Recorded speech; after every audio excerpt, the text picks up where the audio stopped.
makes wonderful promises. Nuestro Dios hace maravillosas promesas a su pueblo, promesas que las Sagradas Escrituras nos revelan. Cuando perseguimos estas promesas, cuando vivimos de acuerdo con ellas, nos dirigirán hacia la voluntad de Dios y a recibir la unción del Señor. Pero el problema es este. Muchas personas siguen sus esperanzas, sus sueños y lo que ellos quieren ser.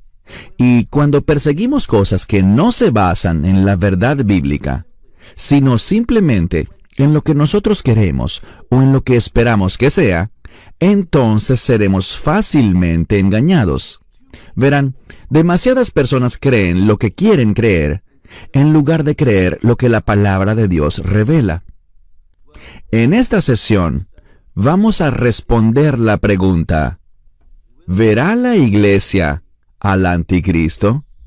Y permíteme compartirte simplemente que depende de cómo respondas a esa pregunta, podrías provocar fuertes reacciones de parte de la gente.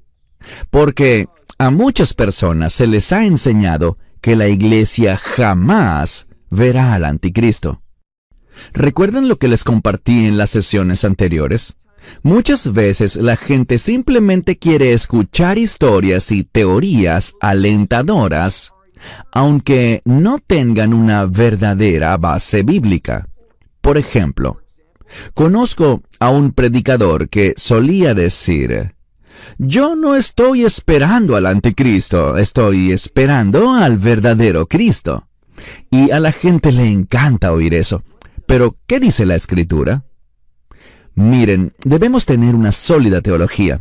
Debemos basar nuestra vida en lo que es defendible bíblicamente.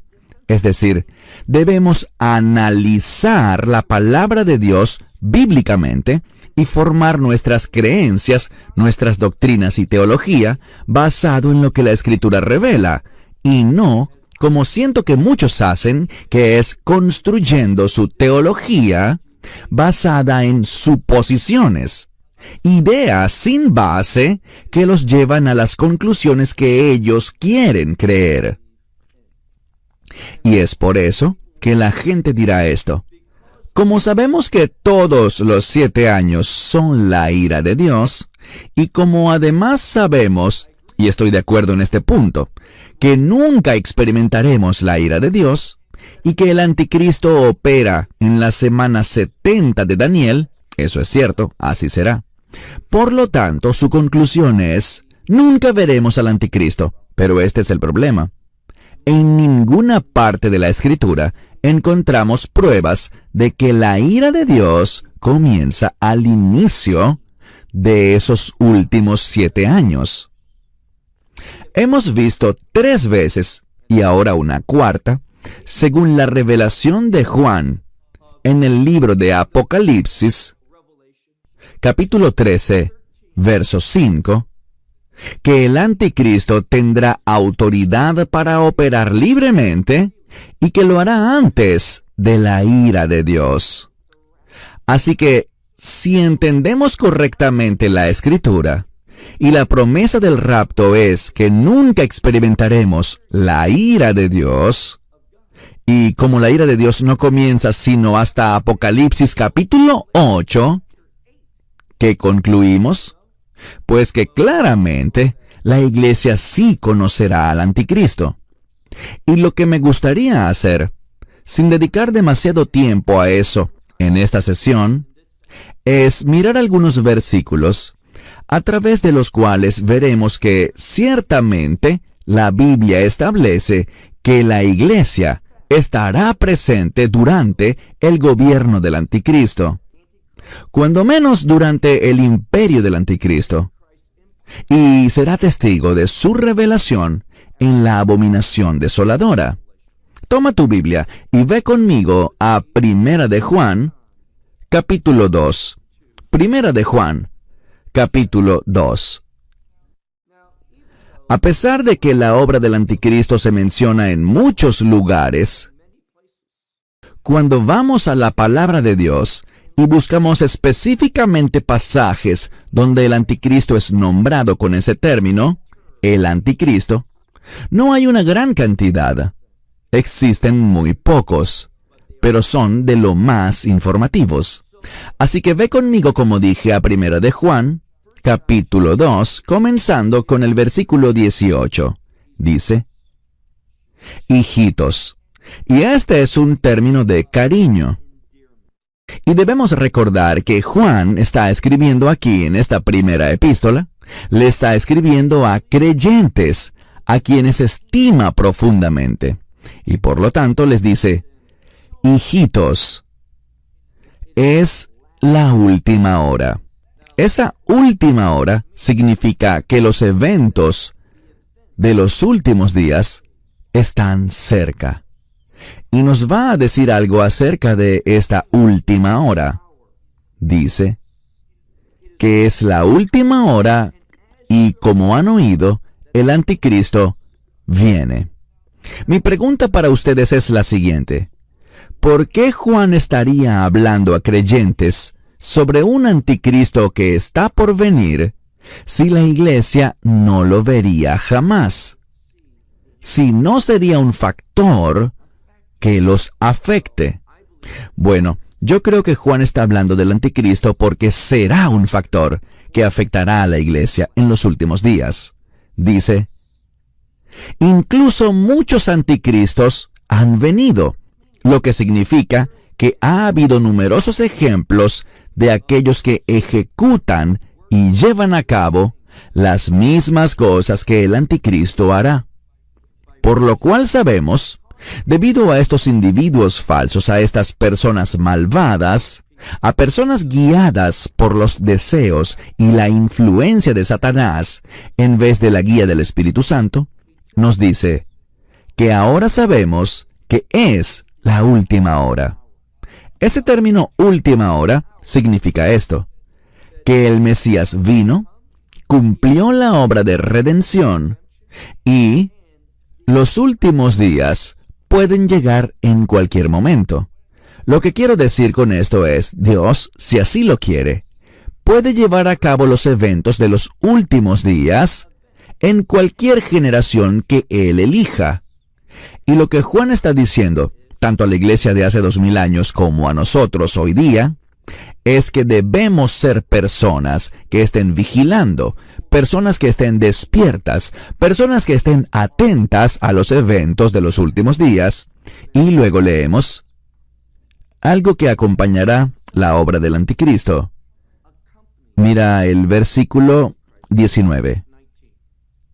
Dice: ellos salieron de entre nosotros.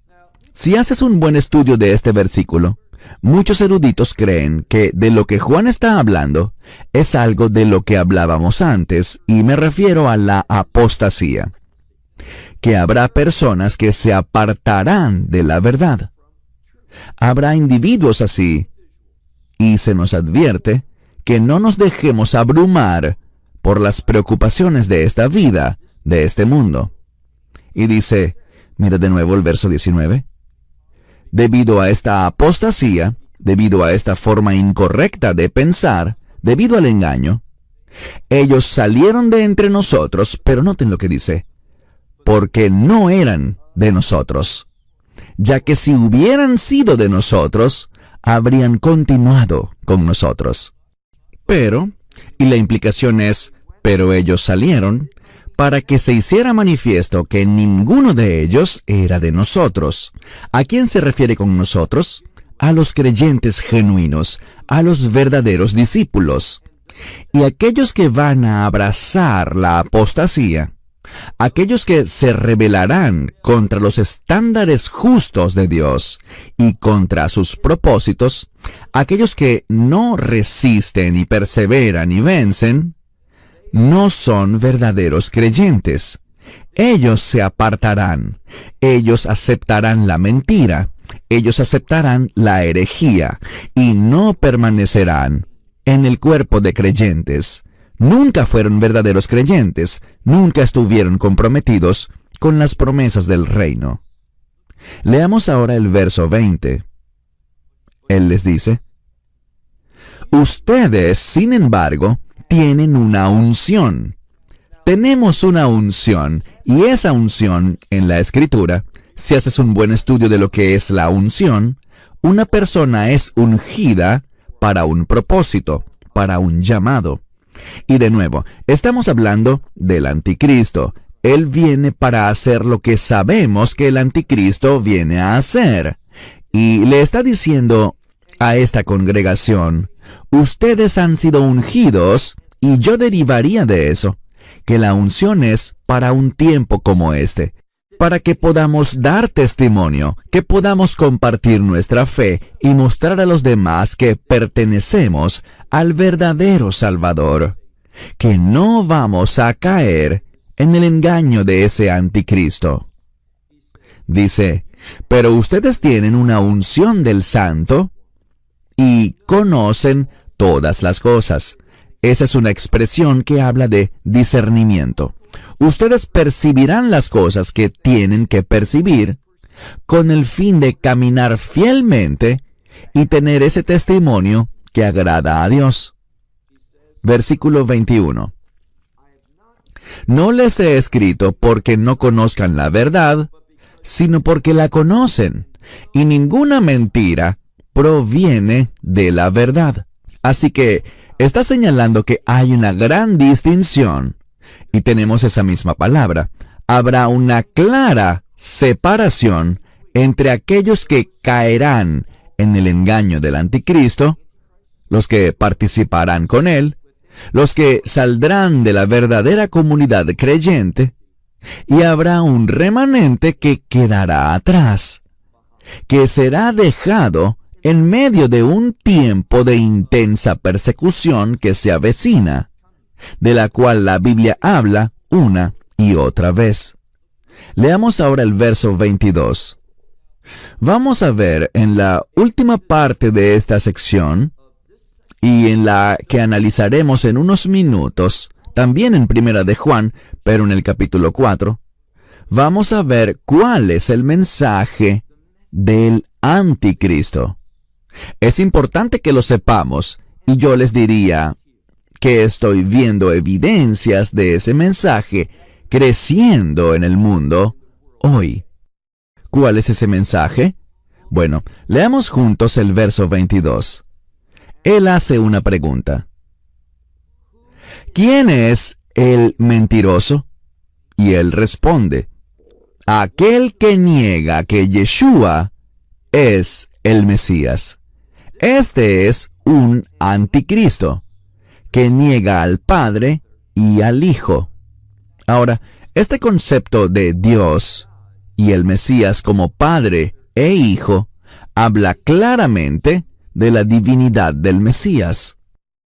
Y en mi experiencia, entre todos los correos electrónicos que nos llegan, la crítica más frecuente que recibimos tiene que ver con que creemos en la divinidad del Mesías. Creemos en las implicaciones del nacimiento virginal. En otras palabras, abrazamos la doctrina de la Trinidad. Sí, yo sé que la palabra Trinidad no aparece en el texto bíblico, pero la verdad de la Trinidad se encuentra en numerosos lugares de las Escrituras, en los que leemos conceptos como el de la deidad con 3 personas en un mismo Dios. Todo esto es claro en la Biblia, si utilizas el Textus Receptus. Y dice que el anticristo es el que niega al Padre y al Hijo. El que niega al Hijo tampoco tiene al Padre. Ahora, debo decirles que existe una enseñanza dentro del mundo mesiánico que es del anticristo. Y esto es lo que algunos enseñan. Ellos dicen que si tú crees en el Dios de Israel, dado que Dios el Padre y Dios el Hijo son uno, entonces si crees en el Padre, por defecto también estás creyendo en el Hijo. Pero eso es totalmente antibíblico. Vemos en el Evangelio de Juan, así como aquí, que para conocer al Padre, para tener una relación con el Padre, primero debes conocer al Hijo. ¿No es eso lo que dice? Mira el verso 23. Quien niega al Hijo, no tiene al Padre tampoco. Si rechazas al Hijo, ¿de qué se habla aquí? De la divinidad del Hijo. Si no aceptas a un Mesías divino, lo estás rechazando, y estás rechazando al Padre. Y concluye la sección diciendo, pero aquel que reconoce al Hijo, ¿qué significa eso de reconocer al Hijo? Que Él es el Hijo de Dios, que esta relación es entre Padre e Hijo. Y yo soy un ser humano porque mi Padre es un ser humano. Y el Mesías Yeshua es divino porque su Padre es Dios, y por lo tanto, Él también es Dios. Esto es fundamental. Pasemos a nuestro próximo verso. Vayan por favor al capítulo 4 de esta misma primera epístola de Juan. Capítulo 4, y lean conmigo el versículo 2. Fíjense en lo que dice. En esto conocéis al Espíritu de Dios. Bien, el primer lugar donde la Biblia menciona al Espíritu de Dios es en el libro de Génesis, donde dice Ruach Elohim mirajefet al penei hamaim, que significa que el Espíritu de Dios flotaba o se movía sobre la superficie de las aguas. ¿Y qué pasó? Mediante la obra del Espíritu de Dios y mediante la palabra de Dios, hubo un cambio glorioso, un cambio bueno. Y ese término bueno se relaciona con la voluntad de Dios. A través de la obra del Espíritu Santo y a través de la palabra de Dios, esta creación tomó orden. Esta creación fue cambiada, de modo que reflejara la voluntad de Dios. Y por eso Dios miró y dijo, «He aquí, esto es bueno, muy bueno».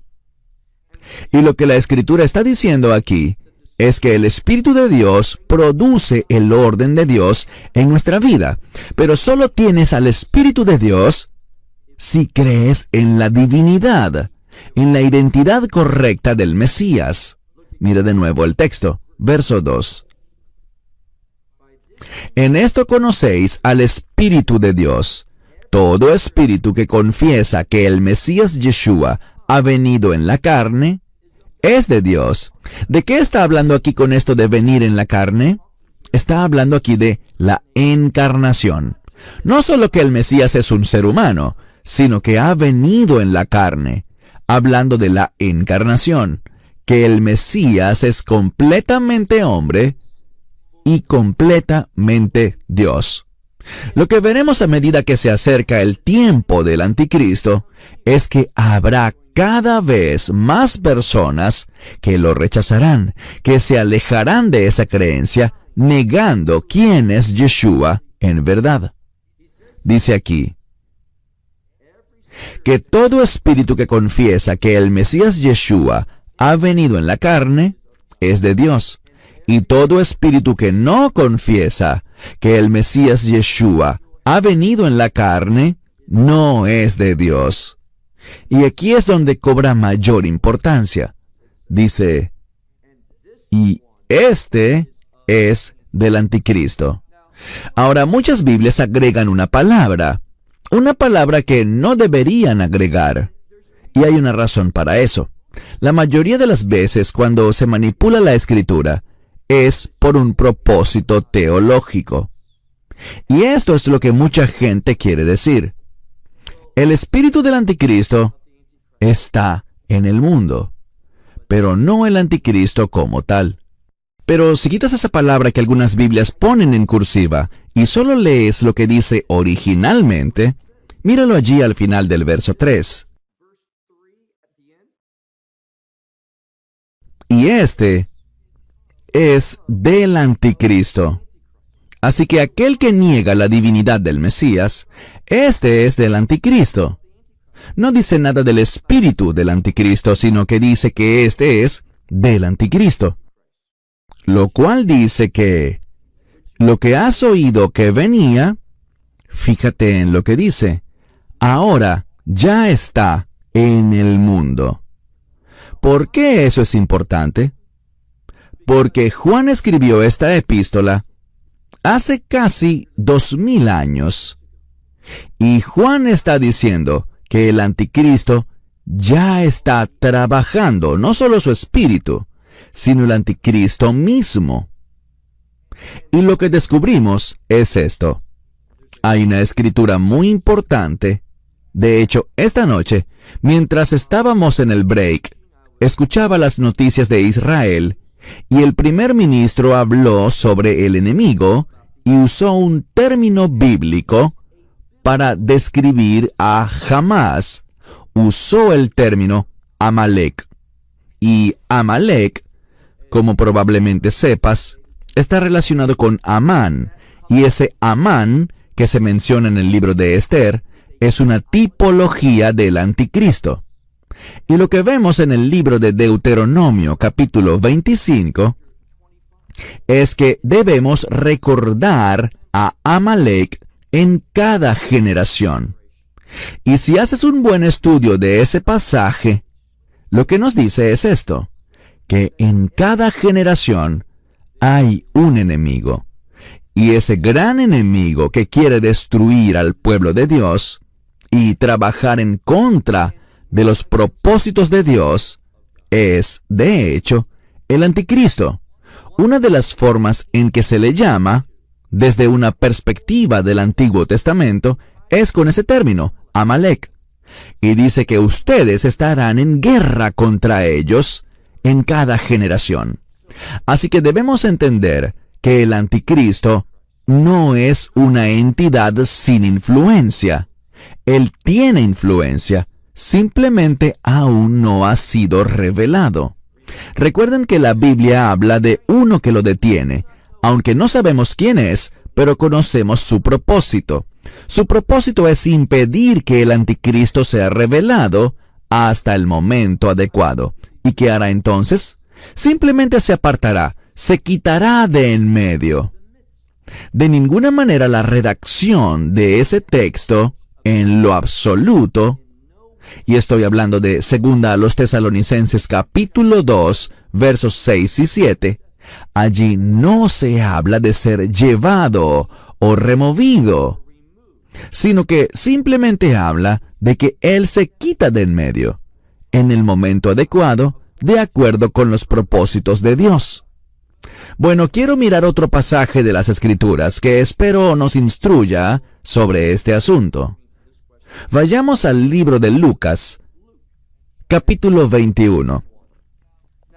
A lo largo de esta conferencia, hemos analizado el discurso del Monte de los Olivos, que es la enseñanza del Mesías sobre los últimos días.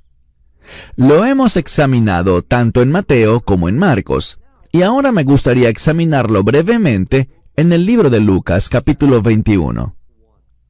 Y quiero que nos hagamos una pregunta.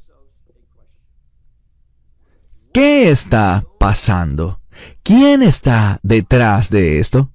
¿Y qué le está sucediendo a los creyentes?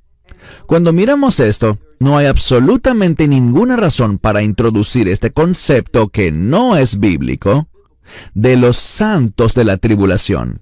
Acompáñenme a Lucas capítulo 21, verso 12. Si lees algunos versículos antes de este, verás que estamos hablando de los dolores de parto, que son esas guerras y rumores de guerras, donde naciones, que quiere decir grupos étnicos o tribus, se levantan contra otras, y también país contra país. Y dice que habrá terremotos y hambrunas, y no solo eso, sino que también habrá problemas en este mundo, grandes problemas. No hay razón para creer que la iglesia no estará aquí para ese tiempo. ¿Por qué? Porque la ira de Dios aún no ha comenzado. Veremos una clara indicación de cuándo comienza la ira de Dios en este pasaje. Pero leamos el versículo 12, Lucas capítulo 21, verso 12. Pero antes de todas estas cosas. Esta palabra para antes puede significar antes en el tiempo o antes en importancia. Y de lo que estamos hablando aquí es de suma importancia. Descubrimos que el Mesías quiere que sus discípulos entiendan esto porque, sí, vienen esos dolores de parto, pero todo eso conducirá a una situación que le dará a los creyentes la oportunidad de testificar, de ser luz. Y presten mucha atención a esto. Esto es lo que se nos llama a hacer en los últimos días. Esto será la base para que seamos perseguidos, suframos y seamos rechazados. Pero entiende algo, el Mesías fue rechazado también. Lo odiaron a él, nos odiarán a nosotros. Lo persiguieron a él por lo que él era y por lo que él representaba, y así mismo seremos perseguidos nosotros. Verso 12. Pero antes de todas estas cosas, pondrán manos sobre ustedes, ¿y qué? Y los perseguirán. Ahora, ¿quién crees que es la fuente de esta persecución? No está hablando aquí, y veremos esto en un momento, de cosas relacionadas con el pasado, de la destrucción de Jerusalén en el año 70 después de Cristo. No, él está hablando de los dolores de parto, eso quedó claro, y estos son eventos de los últimos tiempos. Así que dice, los perseguirán y los entregarán a sinagogas. Y con esto insisto, no se nos habla de un centro judío de adoración, sino que se refiere a centros comunitarios.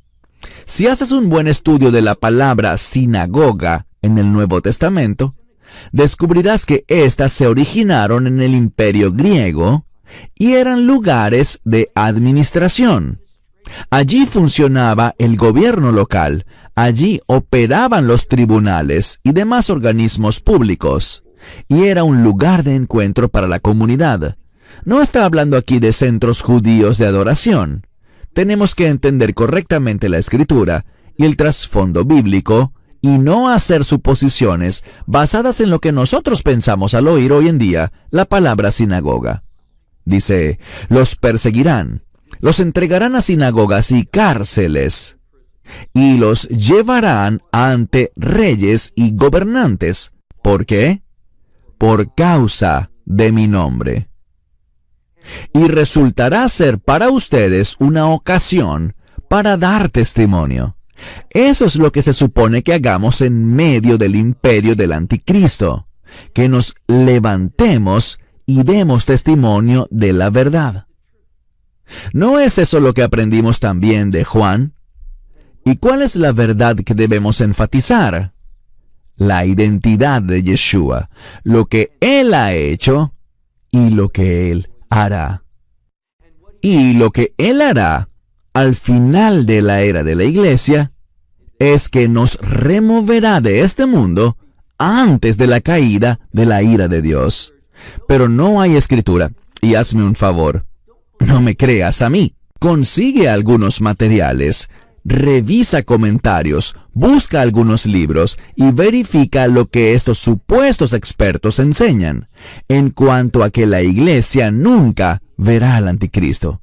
Escucha su lógica, presta atención a todas las suposiciones que hacen y a cómo interpretan los pasajes, y descubrirás que sus interpretaciones no coinciden con la revelación de la palabra de Dios. Dice, esto se convertirá para ustedes en una ocasión para dar testimonio. Por lo tanto, establezcan en sus corazones no meditar de antemano lo que van a responder, porque yo les daré palabra y sabiduría, la cual sus adversarios, recuerden esto, vamos a tener adversarios, la cual sus adversarios no podrán contradecir ni resistir. Y ustedes serán traicionados. Recuerden que ya hablamos de esto en el Evangelio de Marcos. Ustedes serán traicionados hasta por sus mismos padres, hermanos, parientes y amigos, y harán ejecutar a algunos de ustedes. Vamos a sufrir por nuestra fe. Eso no es nada nuevo. Recuerden lo que hablamos anteriormente. cómo Pablo alaba a los tesalonicenses por pasar por mucha persecución, aunque lo dice en plural, persecuciones y muchas tribulaciones. Ese es nuestro llamado. Eso es lo que se supone que hagamos. Si me preguntas cuál es el mensaje profético para la iglesia actual, esto es lo que te diría. Toma tu cruz y sígueme. Somos llamados a estar dispuestos a entregar nuestras vidas por nuestra fe. Y lo que leemos aquí es que muchos pasarán precisamente por eso. Muchos seremos perseguidos, arrestados, encarcelados e incluso martirizados por la fe. Ahora, ¿qué dicen muchos conferencistas sobre esto? Cuando escuchamos sus enseñanzas, nos cuentan algo muy diferente. Y lo que ellos enseñan es un escenario que la palabra de Dios no respalda. La verdad es que seremos perseguidos, pero ¿qué dicen ellos? Bueno, hay un libro que está por salir, y vi una presentación de este libro en YouTube. El nombre del libro es La Gran Desaparición. Y no conozco bien la posición del libro, pero cuando ves el avance del libro que se lanzó en YouTube, habla de que cuando ocurra el arrebatamiento o el rapto, el mundo estará confundido, el mundo estará desconcertado. No sabrán lo que está pasando porque todas estas personas de repente desaparecerán. Y esta es la gran desaparición de la que habla el autor. Pero esto es lo que yo pienso. Y lo que le diría con todo respeto al autor del libro, pues siento mucho respeto por él. Es un hombre piadoso, pero simplemente no estoy de acuerdo en este punto, porque yo no veo, y si estoy equivocado, compártanme los versículos. No tengo problema en hacer un video diciendo que enseñé una cosa, pero alguien más me corrigió, y yo desconocía estos versículos, y ahora he cambiado mi punto de vista. Estaré encantado de hacerlo. No hay vergüenza en admitir que estamos equivocados. He estado equivocado muchas veces. Pero lo que les diría es lo siguiente. No conozco ningún versículo que hable sobre el arrebatamiento, que indique que el mundo quedará asombrado, que el mundo quedará impactado por él. Cuando estudio el arrebatamiento y las escrituras relacionadas con él, es un evento exclusivo, ¿oyeron bien? Es un evento exclusivo para creyentes, para la congregación de los redimidos. No veo ninguna escritura que señale que al momento del arrebatamiento el mundo se dará cuenta, que será impactado, se verá confundido y en shock, o que quedará desconcertado. No veo eso en ningún lugar de las escrituras. Por lo tanto, yo he elegido no presentar ninguna idea, a menos de que haya clara evidencia bíblica que la respalde. Y les diré algo más. Verán, ¿por qué pienso que el mundo no se asombrará con el rapto? Les diré por qué. Por lo que estamos leyendo ahora en Lucas 21, lo que leemos en Marcos 13, ¿y de qué hablo? De que los creyentes, durante el reinado del anticristo, durante el imperio que él dirigirá, vamos a ser perseguidos, vamos a ser arrestados, vamos a ser ejecutados. Permítanme darles un ejemplo.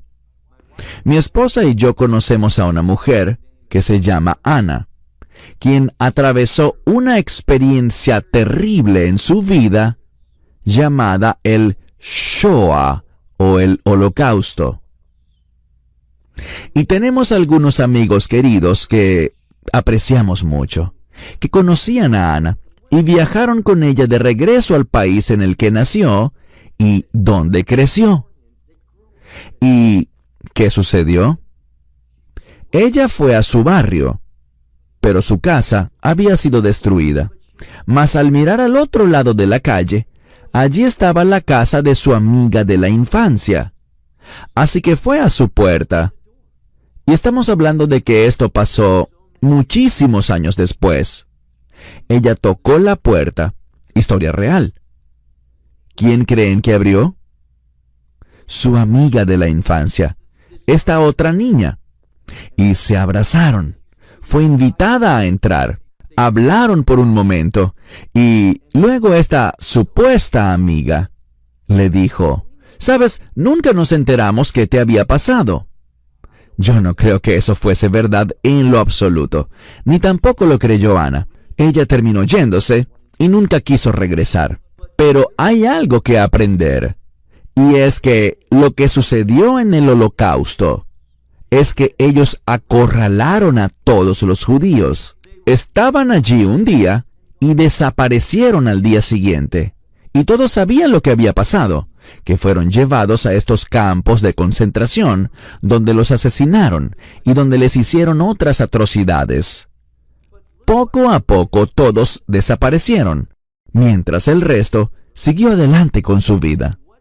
Lo que sucederá en los últimos días, basado en esta escritura y en otras, es que seremos perseguidos, seremos arrestados, seremos echados a la cárcel. Y dice aquí en este texto: y algunos de ustedes serán ejecutados. Verso 17. Y serán odiados por todos, por causa de mi nombre. Pero aquí está el versículo al que debes aferrarte, y es el siguiente. Versículo 18. Pero ni un cabello de su cabeza se perderá. Por su paciencia, este término significa perseverancia. Es una palabra de resistencia. Por tu paciencia, poseerás tu alma. Es decir, que a medida que perseveras por su causa, crecerás, madurarás, y cuando dice que poseerás tu alma, está hablando de autocontrol. A través de la guía y de la unción del Espíritu Santo, tú vivirás una vida obediente, una vida que será un testimonio agradable a Dios en medio de grandes sufrimientos. Así que no creo en lo más mínimo que el rapto vaya a constituir algún espectáculo que el mundo verá y se preguntará: ¿qué significa todo esto? No lo creo porque no veo ninguna escritura que respalde tal creencia.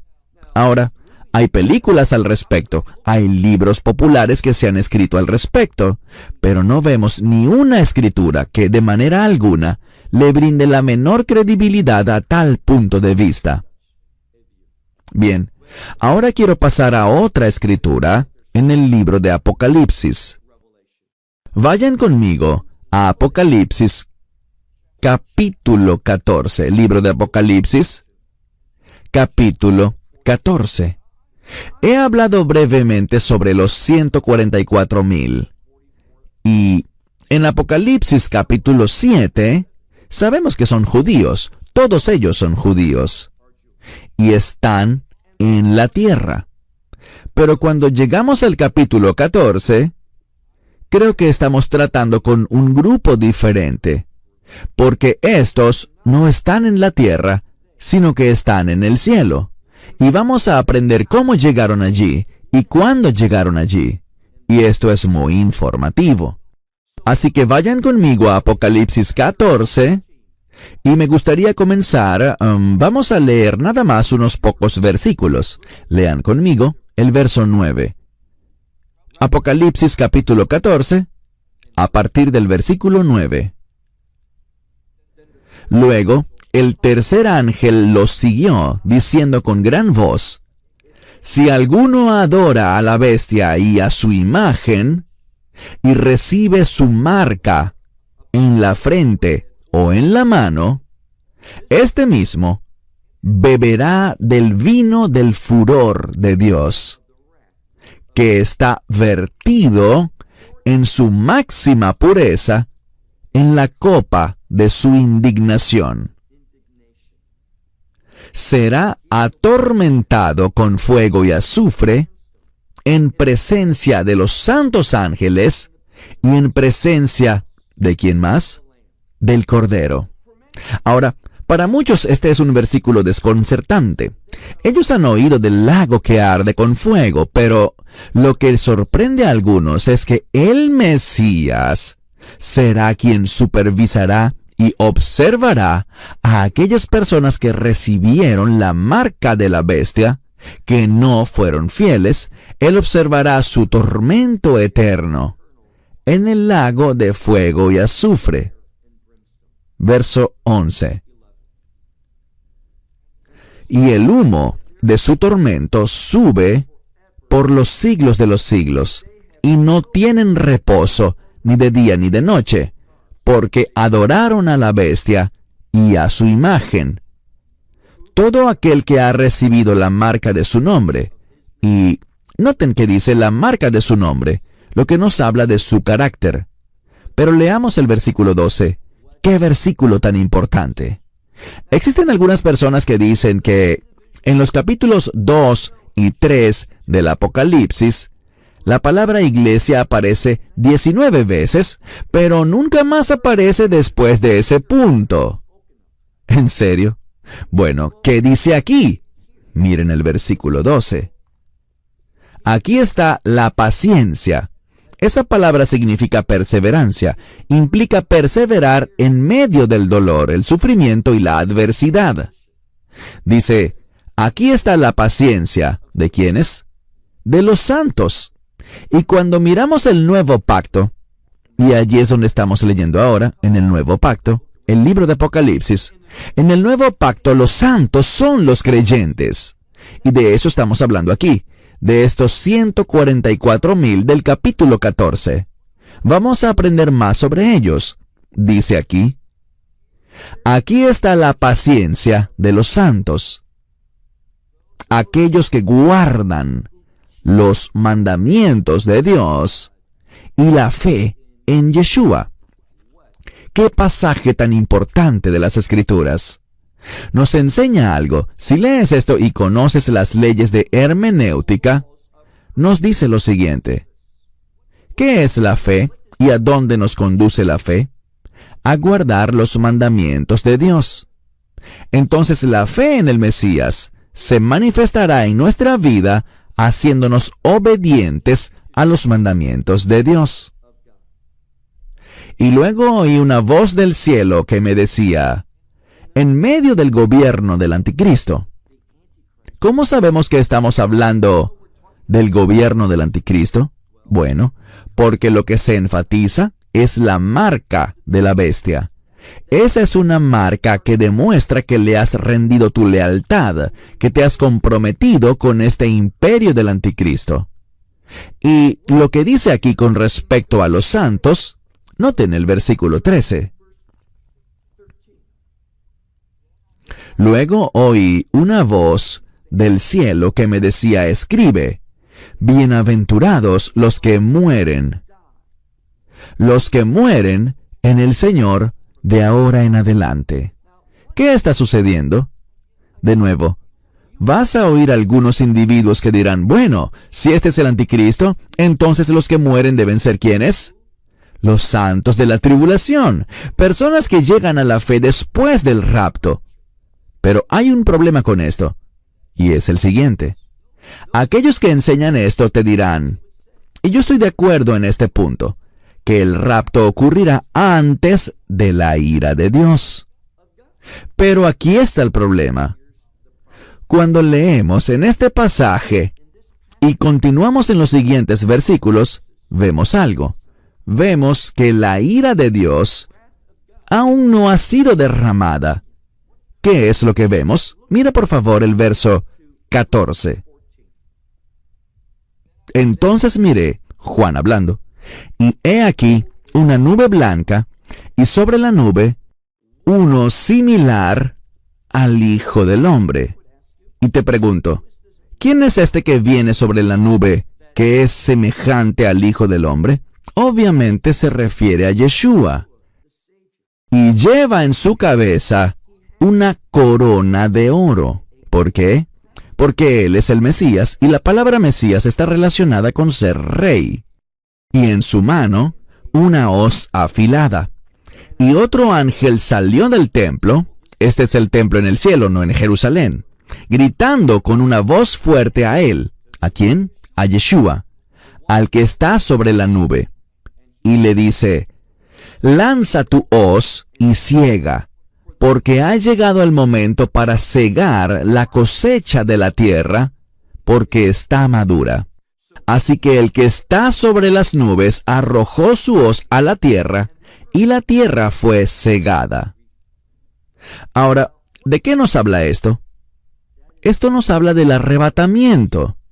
¿Y cómo estoy tan seguro? Bueno, las personas que no están de acuerdo conmigo, y está bien, pero ellos enseñan lo mismo que yo en cuanto al momento del rapto. Ellos dicen que el rapto ocurrirá antes de la ira de Dios.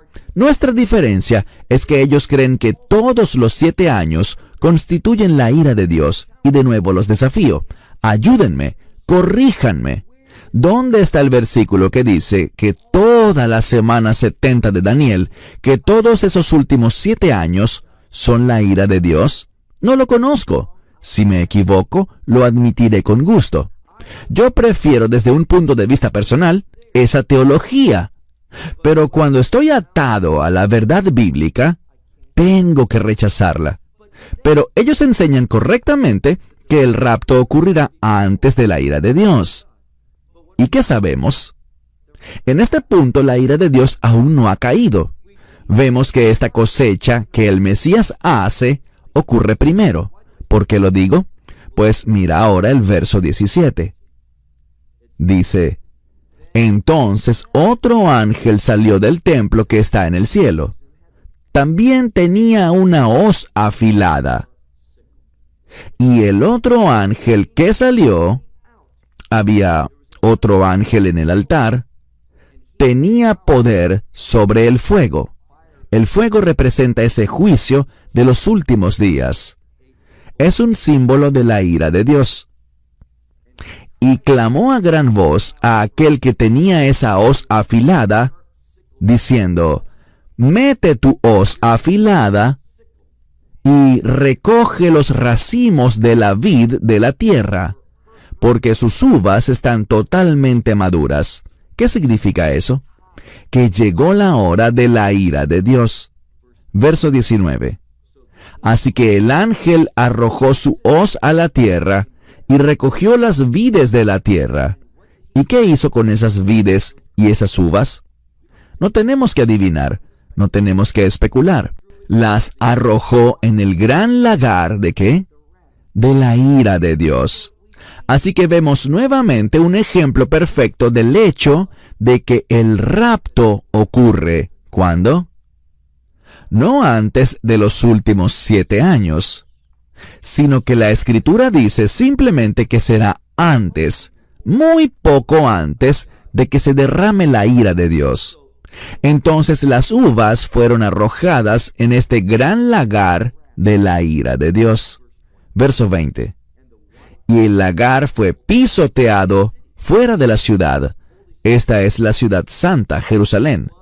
Y sangre salió del lagar hasta la brida de los caballos.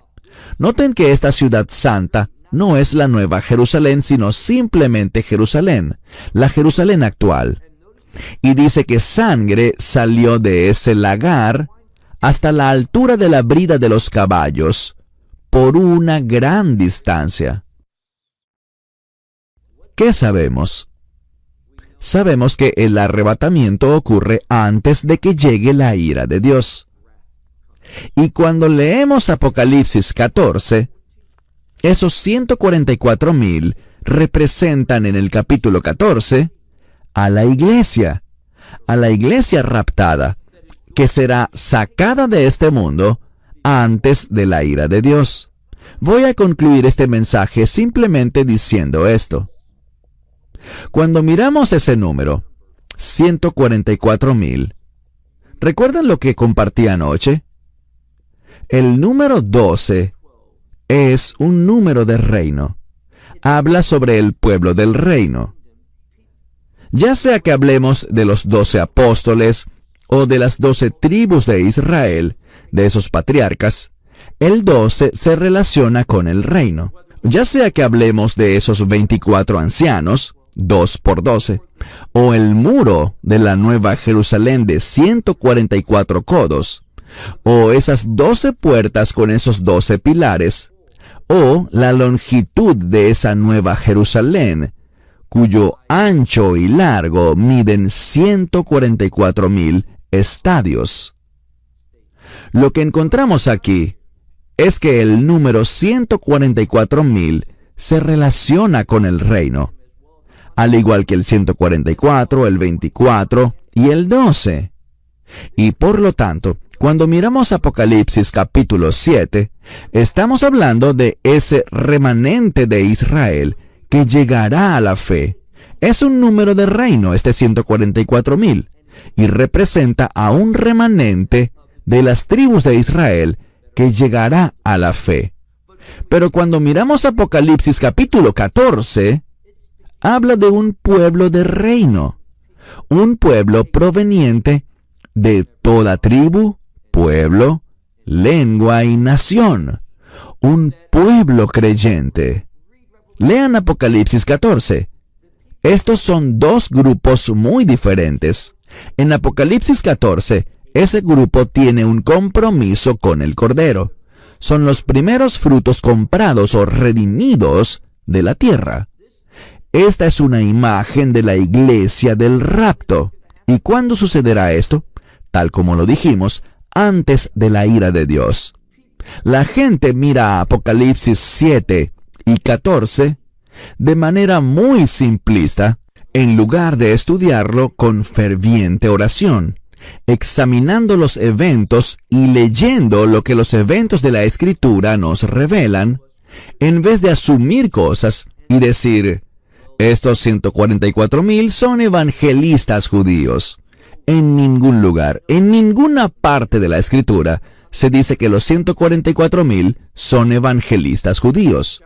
En el capítulo 7 son judíos, pero en el capítulo 14 constan de toda la iglesia redimida de Dios, a la cual Dios arrebatará. Y fíjense, si leen Apocalipsis 14 y la iglesia que se menciona allí, encontrarán que ellos estuvieron presentes durante el período del anticristo. No hay nada en la Escritura que nos diga que la iglesia no estará aquí para ver al anticristo. Si quieres ser popular, si quieres vender libros, si quieres obtener muchos clics, entonces dile a la gente lo que quiere escuchar. Diles que no tendrán problemas, no sufrirán, no pasarán por ningún tiempo difícil de persecución, serán arrebatados mucho antes de que todo eso suceda. Eso es lo que la gente quiere oír. Pero un verdadero maestro de la Escritura no dice lo que la gente quiere escuchar, sino más bien dice lo que Dios quiere que la gente escuche. Su verdad, su palabra. Efectivamente, la iglesia verá al anticristo.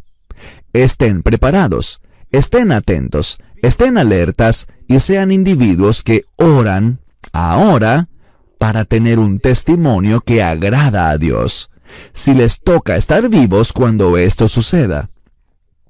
Bueno, vamos a concluir nuestra conferencia por esta noche, y mañana, cuando nos reunamos de nuevo, mañana en la mañana, solo me queda un mensaje más, y ese mensaje es una palabra de instrucción para creyentes, a la luz de los cambios en este mundo, y del hecho de que los últimos días se acercan, el hecho de que las cosas en este mundo convergen hacia lo que la Escritura llama Ahrit Hayamim, el tiempo del fin.